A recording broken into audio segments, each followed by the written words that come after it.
Hello students, मैं संतोष कुमार यादव आपका इस ऑनलाइन सेशन में स्वागत करता हूं।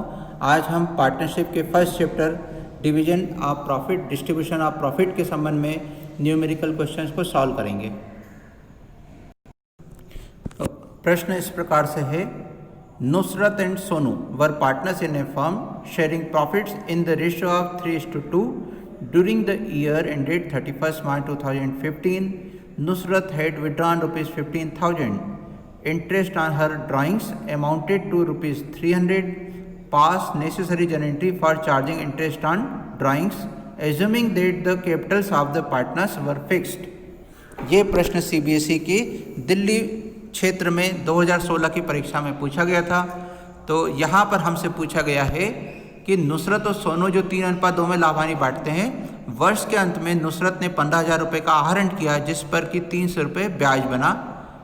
ये मानते हुए कि साझेदारों के पूंजी खाते स्थायी विधि से बनाते हैं, हमें आहरण पर ब्याज की जनरल एंट्री करने के लिए पूछा गया है।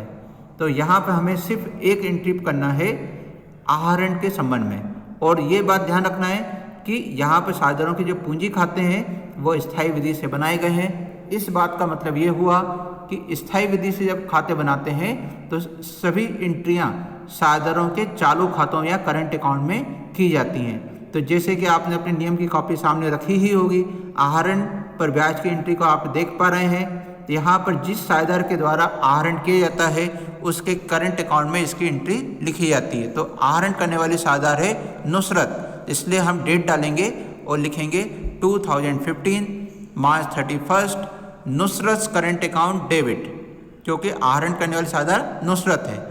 और ये जो एंट्री है किस संबंध में हो रही है? इंटरेस्ट ऑन ड्राइंग्स के संबंध में, इसलिए इसका खाता क्रिएट किया जाएगा। तो to interest on drawings account, और नरेशन हो गया being interest charge on bank interest on drawings charge, और अमाउंट लिख दिया इस प्रकार से हमने 300 रुपये का। इस प्रकार से हमें ये एंट्री करना थी। हमें बिल्कुल अच्छे से याद रहना चाहिए कि क्वेश्चन में क्या पूछा गया है और उसमें कौन कौन से बातों पे ध्यान दिलाने का प्रयास किया गया है। जैसे कि यहाँ पे साझेदार का पूंजी खाता फिक्स मेथड से बना रहे हैं, इसमें हमें ये ध्यान आना चाहिए कि हमें करंट अकाउंट में एंट्री करनी होगी। इसके बाद में हम नेक्स्ट क्वेश्चन देखेंगे। Tom and Harry were partners in a firm sharing profits in the ratio of 5:3। यहाँ टॉम और हैरी 5:3 में लाभानी बांटते हैं। During the year ended 31 March 2015, Tom had withdrawn rupees 40,000. वर्ष के दौरान 31 मार्च 2015 तक टॉम ने 40,000 रुपये का आहरण किया है, और उसके आहरण पर 2,000 रुपये का ब्याज हुआ है। और यहाँ पर भी हमें आहरण पर ब्याज के लिए जनरल एंट्री करने को कहा गया है, परंतु एक अंतर है कि यहाँ यह मानना है कि capital of the partners were fluctuating, यानी कि साझेदारों की पूंजी खाते परिवर्तनशील विधि से बनाए जाते हैं। तो हमें यहाँ यह याद आना चाहिए कि जब परिवर्तनशील विधि से पूंजी खाते बनाते हैं तब करंट अकाउंट नहीं खोया जाता, समस्त एंट्री साझेदारों के पूंजी खाते में की जाती है। इसलिए आहरण करने वाला जो साझेदार है उसका नाम है टॉम, तो टॉम के कैपिटल अकाउंट में डेबिट करने की एंट्री लिखी जाएगी। इसलिए हमारी डेट डालने के बाद हम लिखेंगे Tom's capital account debit to interest on drawings account, और इस प्रकार से 2,000 रुपये के अमाउंट यहाँ पर हम लिखेंगे। इसके बाद में है how will you calculate interest on drawings when partners withdraw different amounts at different time intervals. यहाँ पर सूत्र आपसे पूछा गया है, ऑब्जेक्टिव टाइप का प्रश्न है, तो इसके संबंध में हम पहले ही पढ़ चुके हैं, नियम की कॉपी हमने बना लिया है। इसका सूत्र होगा इंटरेस्ट ऑन ड्राइंग्स बराबर total of product into rate upon 100 into 1/12। यहाँ पर इस सूत्र का उपयोग हम तब करते हैं जब अलग अलग राशि की आहरण अलग अलग दिनांकों में की जाती है, यहाँ पर कोई निश्चित समय अवधि नहीं होती, तब इस सूत्र का उपयोग करते हैं। इसके बाद में अन्य सूत्रों के संबंध में स्थितियाँ के यहाँ पर प्रश्न आप देख पा रहे हैं, इनके संबंध में आपको नियम की कॉपी में बताया गया है। परीक्षा की दृष्टि से आपको इन्हें तैयार करना चाहिए। ये सभी ऑब्जेक्टिव टाइप के प्रश्न के रूप में पूछे जा सकते हैं। हम यहाँ पर आज विशेष रूप से केवल हल करने योग्य जो सवाल हैं उनका विश्लेषण करेंगे। आप देख सकते हैं ये प्रश्न CBSE के द्वारा सन 2015 की परीक्षा में पूछा गया था, और ये एग्जाम में 3 या 4 नंबर में पूछे जाने योग्य प्रश्न है। हमें इस प्रकार के प्रश्नों का विशेष अभ्यास करने की आवश्यकता होगी। प्रश्न इस प्रकार है, ऑन 1 अप्रैल 2013 जय and Vijay entered into partnership for supplying laboratory equipments to government schools situated in remote and backward areas. They contributed capitals of ₹80,000 and ₹50,000 respectively and agreed to share the profits in the ratio of 3:2. The partnership deed provided that interest on capital shall be allowed at 9% per annum. During the year, the firm earned a profit of ₹7,800.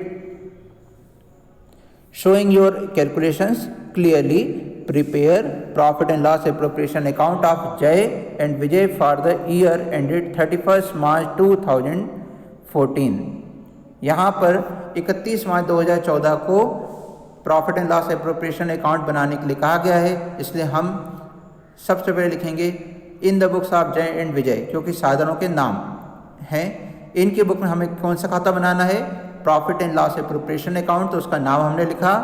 इसके बाद में इसे बनाने की date last line में दी थी, उसे हम लिखेंगे फॉर द ईयर एंडेड 31 मार्च 2014।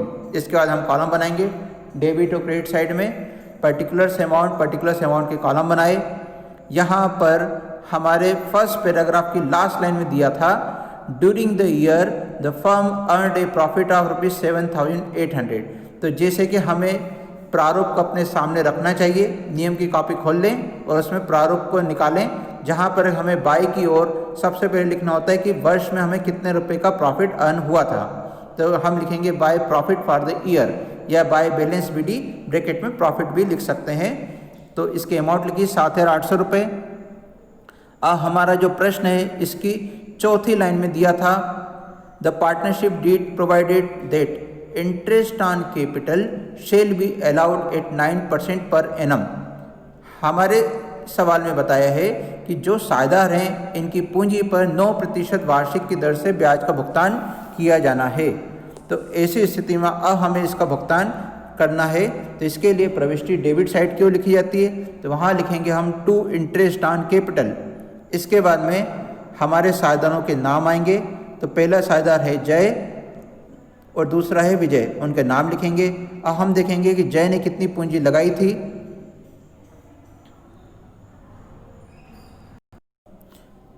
तो हमारे दो साझेदार हैं जिनके द्वारा क्रमशः 80,000 और 50,000 रुपये की पूंजी लगाई गई है, तो दोनों का टोटल होता है 1,30,000 रुपये। इस 1,30,000 रुपये पर हम 9% की दर से वार्षिक ब्याज लगाएंगे, तो हमें 1,30,000 का 9% यानी कि 11,700 रुपये ब्याज निकलता है। लेकिन ये अब जब हम देखें कि हमारा कुल लाभ कितना है, तो हमें ये देखने को मिल रहा है कि कुल 7,800 रुपये का हमने लाभ प्राप्त किया है, जबकि हम इन साझेदारों की पूंजी पर अगर पूरा ब्याज 9% की दर से निकालें तो कुल 11,700 रुपये का हमें भुगतान करना पड़ेगा। तो इसके संबंध में नियम ये बताया गया है कि जब साझेदारों को पर्याप्त लाभ नहीं होता है, तब ऐसी स्थिति में जितना भी हमें लाभ प्राप्त हुआ है केवल उतने में से ही पूंजी पर ब्याज का वितरण किया जा सकता है। तो हमारे पास में जो अवेलेबल प्रॉफिट है वो है कुल 7,800 रुपये, जबकि वर्किंग नोट में आप देख सकते हैं कि जय की कैपिटल पर 80,000 का 9% 7,200 होता है, विजय की कैपिटल 50,000 है जिसका 9% 4,500 है, कुल 11,700 रुपये ब्याज बनना चाहिए था। लेकिन जब हमारे पास उपलब्ध लाभ दिए जाने वाले ब्याज से कम होता है, तब ऐसी स्थिति में हम उपलब्ध लाभ यानी कि 7,800 रुपये का ही उनके बीच उनके ब्याज के अनुपात में भैया पूंजी के अनुपात में वितरण करेंगे। यहाँ पर उनका ब्याज 7,200 और 4,500 रुपये था। इनका हम जो अनुपात निकालेंगे तो हमें क्रमशः 8:5 निकलता है। तो इस 8 और 5 के अनुपात में इसका वितरण किया जाएगा। तो अब आप कॉलम में देखेंगे जहाँ हमने फॉर्मेट बनाया था, वहाँ लिखा है टू इंटरेस्ट ऑन कैपिटल और जय का नाम लिखा है जयस कैपिटल अकाउंट। यहाँ कैपिटल अकाउंट लिखना जरूरी नहीं, सिर्फ नाम लिखना भी सफिशिएंट है। तो हमारे पास उपलब्ध है 7,800 रुपये, जिसमें से जय को मिलेगा 8 भाग और दोनों का कुल भाग मिलाकर 8 और 5 13 होता है, इसलिए 13 का भाग दिया जाएगा। तो 7,800 इंटू 8/13 किया तो कुल 4,800 रुपये निकला। जबकि विजय को 7,800 में से केवल 5 भाग ही मिलेंगे, तो इसलिए इंटू 5/13 13 किया है, यहाँ 13 8 और 5 का टोटल है। इस प्रकार से 3000 रुपये निकला और दोनों का टोटल हमने अमाउंट कॉलम में लिखा 7800 रुपये और फिर दोनों तरफ हमने इसका टोटल कर दिया 7800 रुपये। तो इस सवाल के द्वारा हमने ये सीखा कि जब साझेदारों को दिए जाने वाला पूंजी पर ब्याज कुल लाभ से अधिक होता है तब ऐसी स्थिति में उन्हें केवल लाभ की राशि का वितरण ही ब्याज के रूप में किया जा सकता है। इसके लिए उनके ब्याज के अनुपात के आधार पर वितरण किया जाता है।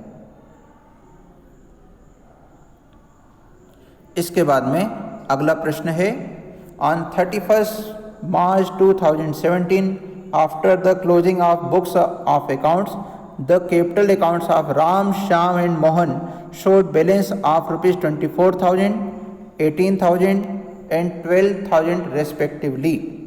But it was later discovered that interest on capital at the rate of 5% had been omitted.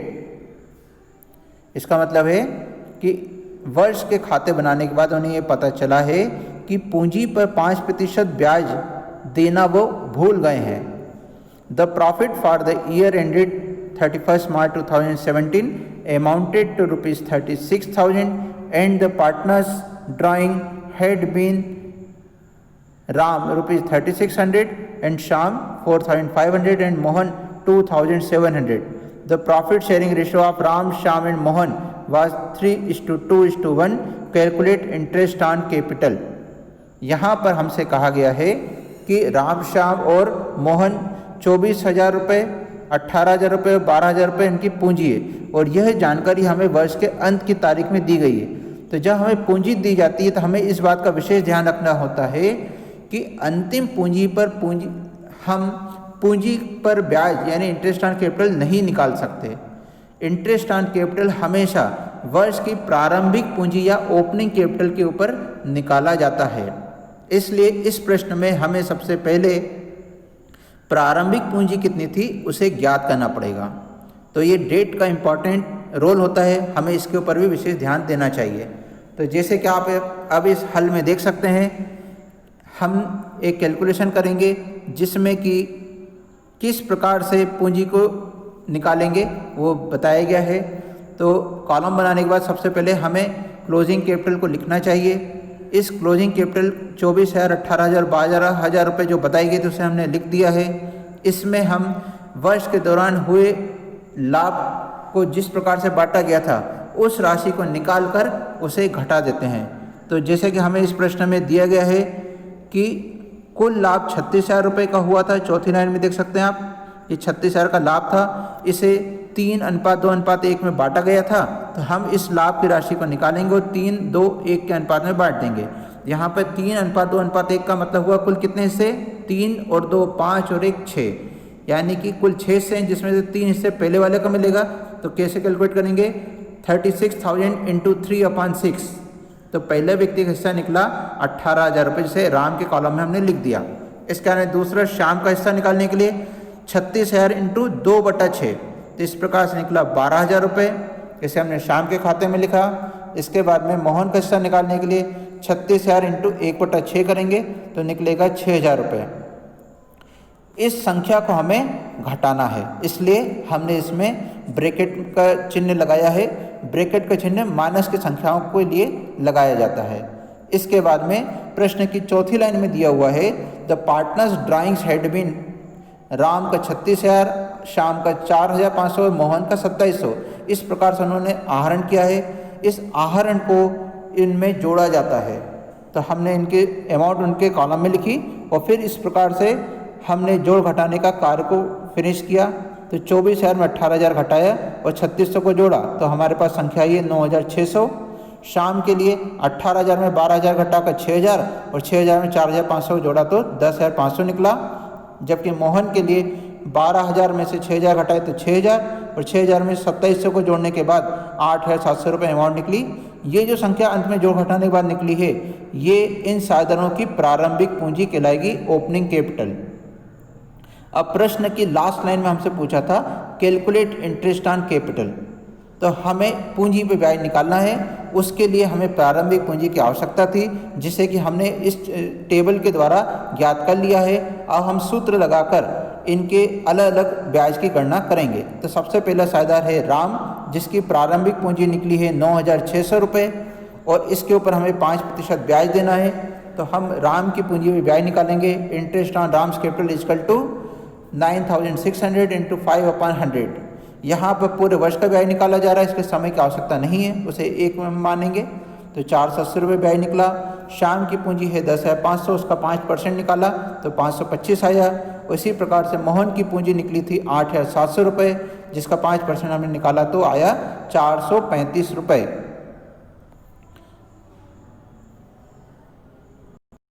हमारा अगला प्रश्न इस प्रकार है, A and B are partners sharing profit or loss in the ratio of 3:2, having capital balances of ₹50,000 and ₹40,000 on 1/4/2017।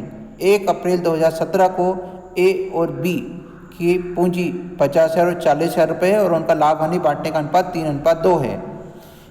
On 1 July 2017, A introduced ₹10,000 as his additional capital, whereas B introduced only ₹1,000। 1 जुलाई 2017 को मतलब 3 महीने के बाद ए के द्वारा 10,000 रुपये अतिरिक्त पूंजी के रूप में बिजनेस में लगाए गए, जबकि उसी दिन बी ने केवल 1,000 रुपये अतिरिक्त पूंजी के रूप में लगाए हैं। If the interest on capital is allowed to partners at the rate of 10% per annum, यदि साझेदारों की पूंजी पर 10% वार्षिक ब्याज दिया जाता है, तब हमें 31 मार्च को उनकी पूंजी पर ब्याज की गणना करना है। ये प्रश्न CBSE के सैंपल पेपर में दिया गया था, जिसमें संख्या बदलकर आपको यहाँ पर दिया गया है। यहाँ पर हमें इस बात का ध्यान रखना पड़ेगा कि इन साझेदारों के द्वारा अलग अलग समय पर अलग अलग पूंजी बिजनेस में लगाई गई है। जैसे कि हमारा साझेदार नंबर 1 ए, जिसने 1 अप्रैल की इसकी पूंजी थी 50,000 रुपये। इस 50,000 रुपये पर पूरे साल का ब्याज मिलेगा, इसलिए हम इस पर आप आंसर में देखें 50,000 पर 10% हम ब्याज निकाल लेंगे। इसमें साथ में बाद में इन्होंने अतिरिक्त पूंजी लगाई तो उसकी गणना को यहाँ जोड़ा गया है, तो प्लस किया है। ये जो 10,000 रुपये लगाए हैं, इसको लगाने की तारीख थी 1 जुलाई, तो 1 जुलाई से 31 मार्च तक हम समय की गणना करेंगे। तो जुलाई, पूरा जुलाई आएगा क्योंकि 1 जुलाई था, तो जुलाई, अगस्त, सितंबर, अक्टूबर, नवंबर, दिसंबर, जनवरी, फरवरी, मार्च, कुल कितने महीने हुए? 9। तो इस प्रकार से इस 10,000 रुपये पर 10% की दर से 9 महीने के ब्याज हमें निकालना है। तो 10,000 इंटू 10/100 इंटू 9/12 हम करेंगे। फिर दोनों की जो कैलकुलेशन है हम यहाँ अल्टरनेट मेथड में देख सकते हैं, किस प्रकार से इन्होंने निकाल के दिखाया था वो भी हम यहाँ पे कैलकुलेट कर सकते हैं, या फिर फर्स्ट वाली मेथड पर जा सकते हैं।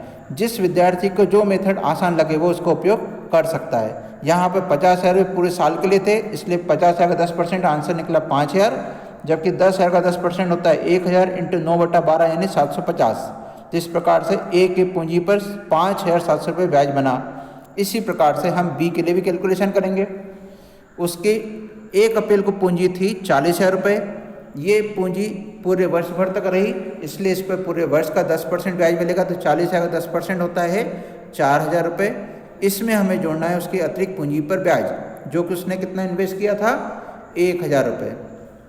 तो 1,000 रुपये का 10% इंटू समय, यहाँ भी वही जुलाई से है 31 मार्च तक, इसलिए 9 महीने हुए। तो 1,000 का 10% हुआ 100 और इंटू 9/12 यानी 75 रुपये। तो इस प्रकार से इसकी अमाउंट निकली 4,075 रुपये। इसके बाद में इस अल्टरनेट मेथड को भी हम यूज़ कर सकते हैं। अल्टरनेट जो मेथड है उसमें बताया गया है कि पहले हम अप्रैल से जून तक कितनी पूंजी थी उस पर ब्याज की गणना अलग करेंगे। तो 50,000 रुपये था ए के लिए, 3 महीने तक था ये, अप्रैल मई जून। तो 50,000 पर 10% से 3 महीने का ब्याज निकालेंगे। 50,000 का 10% हुआ 5,000 और इंटू 3/12 किया तो आंसर आया 1,250। इसके बाद में इस 50,000 रुपये में 10,000 रुपये की वृद्धि कर दी गई, तो कुल पूंजी कितनी हो गई? 60,000।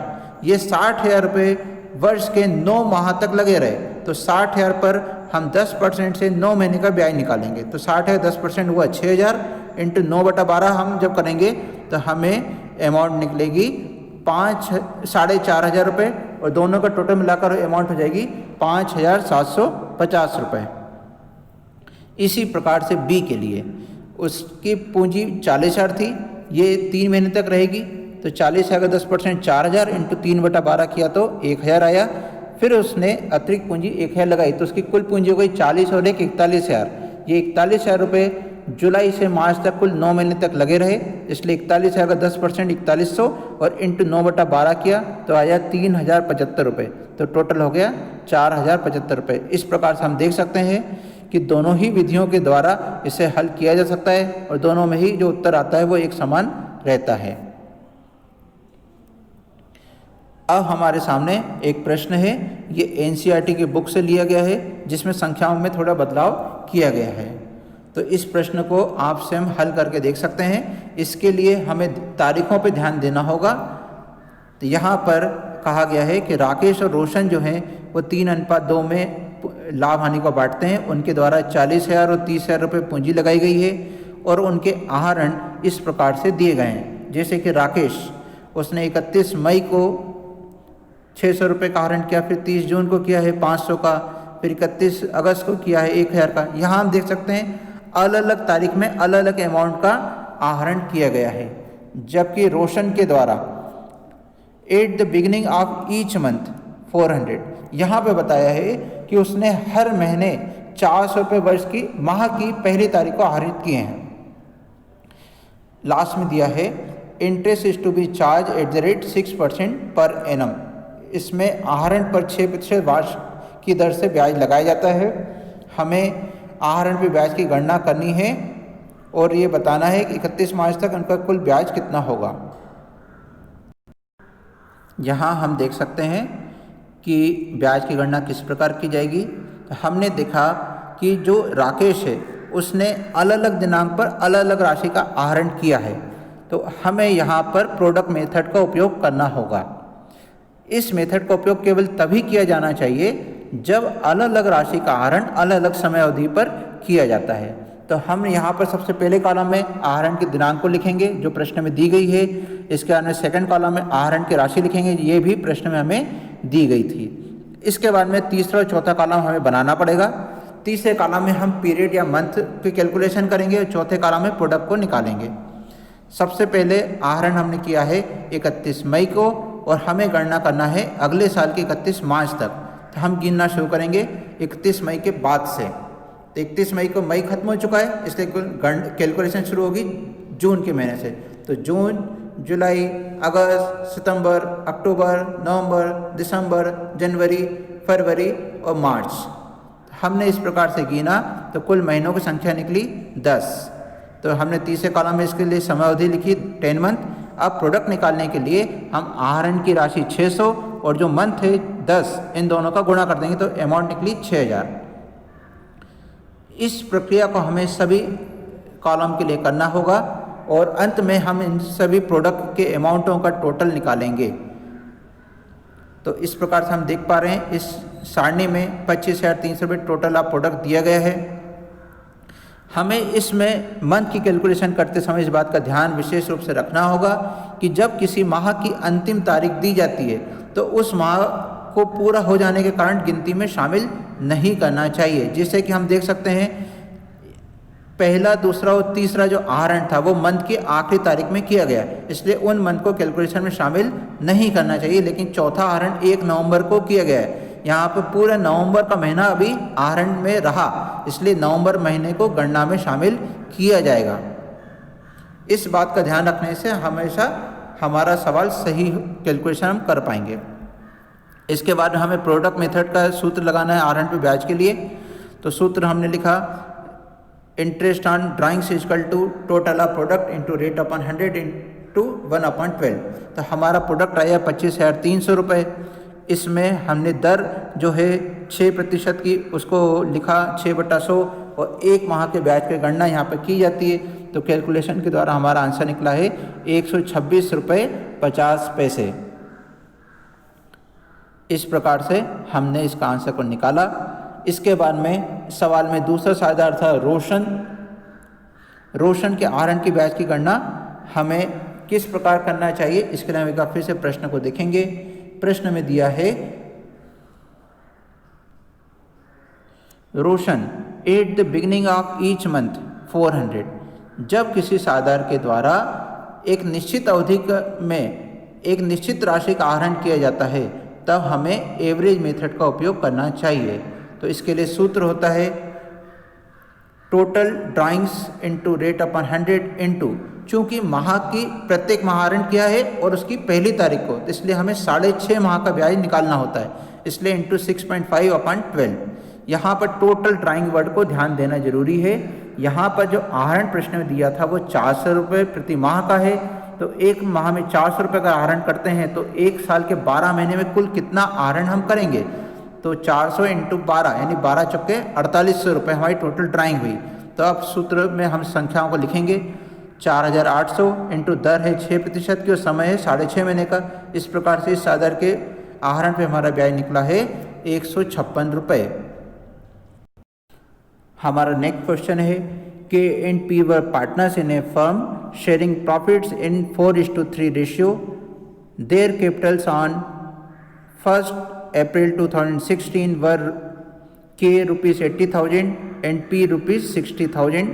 The partnership deed provided as follows. In question में के और पी साधार थे जिसके द्वारा 4:3 में लाभ हानि बांटी जाती है। उनकी 1 अप्रैल 2016 को पूंजी के की 80,000 और पी की 60,000 रुपये और उनका साझेदारी समझौता इस प्रकार है। First point, interest on capital and drawings will be allowed and charge at the rate 12% per annum and 10% per annum respectively. यहाँ पूंजी पर 12% वार्षिक ब्याज देंगे जबकि आहरण पर 10% वार्षिक ब्याज लगाया जाता है। सेकंड पॉइंट में दिया है K and P will be entitled to get monthly salary of ₹2,000 and 3,000 respectively.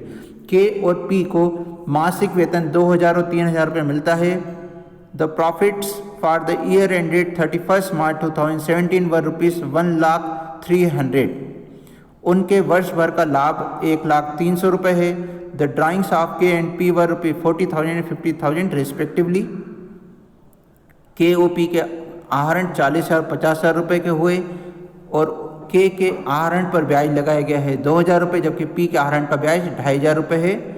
और हमसे पूछा गया है prepare profit and loss appropriation account of K and P for the year ended 31 March 2017 assuming that the capitals of the partners were fluctuating. हमें लाभ हानि नियोजन खाता के ओ पी के लिए बनाना है, यह मानते हुए कि साधारण के पूंजी खाते परिवर्तनशील हैं। ये प्रश्न CBSE के द्वारा 2011 की परीक्षा में पूछा गया था, जहाँ पर संख्याएं थोड़ी बदल दी गई हैं। अब हमने जैसे कि फॉर्मेट को पहले पढ़ा है, सबसे पहले हम खाते का नाम लिखते हैं, तो in the books of K and P, इसके बाद में profit and loss appropriation account और फिर डेट आएगी for the year ended 31 March 2017। फिर हम कॉलम बनाएंगे डेबिट साइड और क्रेडिट साइड के लिए पर्टिकुलर्स अमाउंट।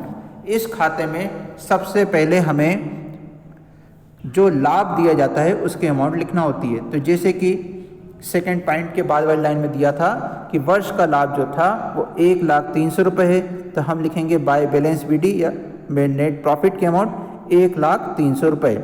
इसके बाद हमें बाय की ओर या क्रेडिट साइड की ओर आहरण पे ब्याज का लिखना चाहिए, तो बाय इंटरेस्ट ऑन ड्राइंग्स। तो प्रश्न में हमें आहरण भी दिए थे और आहरण पे ब्याज भी निकाल के दिए थे।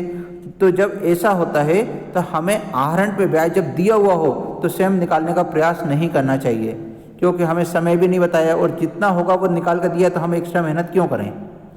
तो के का ब्याज दिया था 2,000 रुपये और पी का दिया है 2,500 रुपये, तो इन दोनों का टोटल हुआ 4,500 रुपये। तो ये हमारा क्रेडिट साइड पूरा हो गया।